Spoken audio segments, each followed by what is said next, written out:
Hi friends, global affairs आप सभी का स्वागत है और मैं हूं सुलेमान। जिस प्रकार से ज़ेलेंस्की और ट्रंप की मीटिंग हुई उसके बाद उसका असर होना तय था और वो हुआ। दरअसल यूरोप में इसका काफ़ी असर देखने को मिल रहा है और यूरोपियन लीडर्स को लगता है कि अब हमें ज़रूरत है एक नए वर्ल्ड लीडर की, एक ऐसे लीडर की जो यूरोप की समस्याओं को अच्छे से समझ सके, और वो लीडर ट्रंप तो कतई नहीं है। इस मीटिंग के ख़त्म होने के बाद ऐसा लगा था कि शायद यूरोपियन लीडर्स एक मैच्योर पोस्चर अपनाएंगे, समझाएंगे ज़ेलेंस्की को कि वार बहुत हुई, अब आप इसको कंक्लूड कीजिए।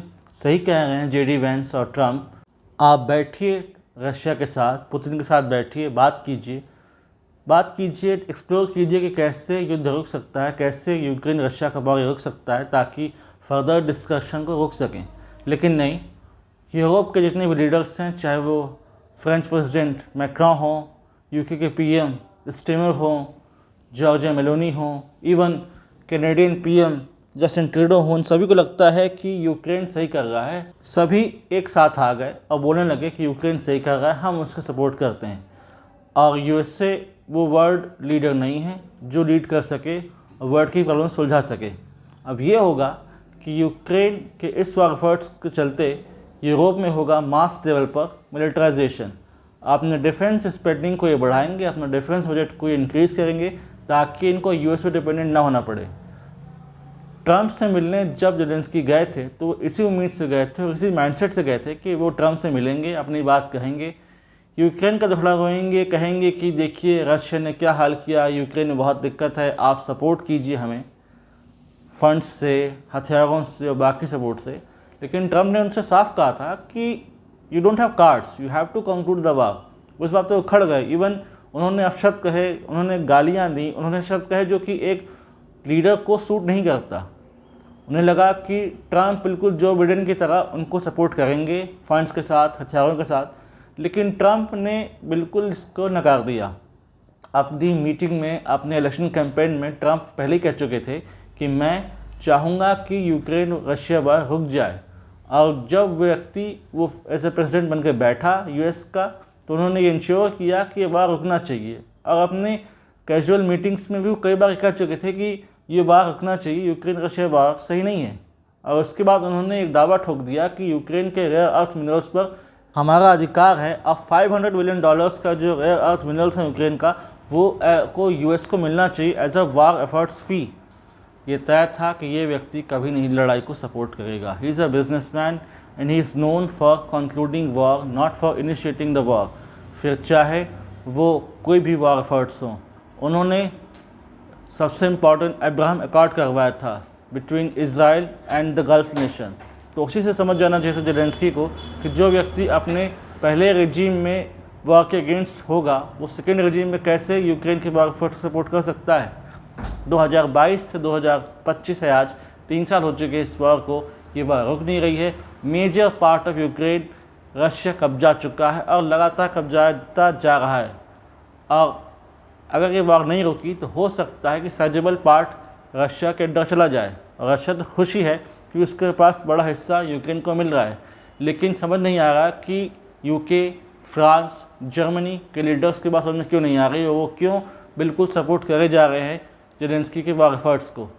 हालांकि रे ऑफ होप ये है कि जॉर्जिया मेलोनी, जो कि इटली की प्राइम मिनिस्टर हैं, उन्होंने कहा है कि हम एक चर्चा करवाएंगे, हम एक मीटिंग रखेंगे यूरोप की, ज़ेलेंस्की की और यूएसए की, ताकि हम बातचीत कर सकें और इसे सुलझा सकें।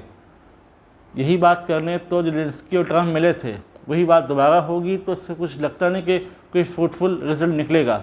इसका रिजल्ट यही है कि जो लॉन्ग सर्विंग वार है उसका अंत होना चाहिए। जो इतना लंबा वार जो चल रहा है उसका अब अंत होना चाहिए। 3 साल हो चुके हैं, यूक्रेन की इकॉनमी तबाह हो चुकी है, बर्बाद हो चुकी है। अगर उसे सस्टेन करना है और उसे चाहिए कि वो एज ए नेशन खड़ा रह सके, तो उसे वार को कंक्लूड करना पड़ेगा और नेगोशिएशन के टेबल पे आना पड़ेगा, पुतिन से बात करनी पड़ेगी। और इस समय अपर एज रशिया को मिला हुआ है, फिर चाहे वो कैसे भी हो। अगर उसको यूएस का सपोर्ट है तो फिर ऐसे में ज़ेलेंस्की को हट छोड़ना पड़ेगा कि मुझे वार कंटिन्यू करना है।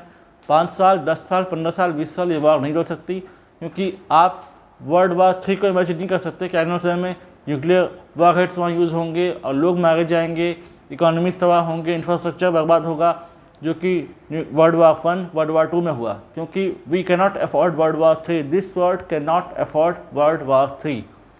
That's why Zelensky should understand and try to conclude this war, और यही सही भी होगा। इवन इन इंडिया सब पीपल आर सपोर्टिंग ज़ेलेंस्की, उनको भी लगता है कि ज़ेलेंस्की सही कर रहे हैं। तो ये एक इमेच्योर पोस्चर है और डिप्लोमेसी और जियोपॉलिटिक्स के हिसाब से बिल्कुल सही नहीं है। यूरोप को अगर शांत रहना है, पीस और ट्रैंक्विलिटी उन्हें चाहिए, तो they will have to stop this war. और ज़ेलेंस्की को समझना चाहिए कि उनकी जो हट है उसकी एक सीमा होती है और वो क्रॉस कर चुके हैं, वो बहुत ज़्यादा क्रॉस कर चुके हैं और इसको उन्हें रोकना होगा। Otherwise Ukraine will devastated, Ukraine will be vanished. अगर वो नहीं चाहते ऐसा तो उन्हें काम करना होगा for conclusion of this war. यही बात उन्हें ट्रंप ने और JD वैंस ने व्हाइट हाउस में समझाई थी कि you don't have cards and you can not keep it to go on, you will have to conclude this war. और अगर उन्होंने कंटिन्यू किया तो हो सकता है रशिया अब ज़्यादा एग्रेसिव हो जाए और तब यूक्रेन को बहुत ज़्यादा नुकसान झेलना पड़े। एंड वी होप कि वार जल्द से जल्द ख़त्म हो जाए, क्योंकि ये वेस्टर्न सिविलाइजेशन के लिए, ह्यूमैनिटी के लिए बहुत ज़रूरी है कि वार का अंत होना चाहिए। और एक सीमा होती है किसी भी एग्रेशन की, किसी भी वार की, किसी भी बैटल की, वो एक सीमा पर आकर रुक जाता है। 3 साल बहुत ज़्यादा होते हैं, 3 साल से भी ज़्यादा हो चुके हैं। तो ऐसे में इस वार का अंत होना बहुत ज़रूरी है। इसी में सभी की भलाई है, इसी में ज़ेलेंस्की की भलाई है, इसी में पूरे यूरोप की भलाई है, रशिया की भलाई है, अक्रॉस द वर्ल्ड सभी का फ़ायदा है। वी होप कि वार कंक्लूड हो ताकि लोग बच सकें, ताकि यूक्रेन बच सके, पूरी दुनिया बच सके। Let's see what happen next. इससे रिलेटेड इन्फॉर्मेशन आती है तो I will make a separate video in this regard. Do like, comment, share, subscribe the video and what is for this video for the knowledge of people. अगर आप हमसे जुड़ना चाहते हैं तो आप इंस्टाग्राम, टेलीग्राम पर जुड़ सकते हैं। The link is given in the description. Thanks for watching. जय हिंद, जय भारत।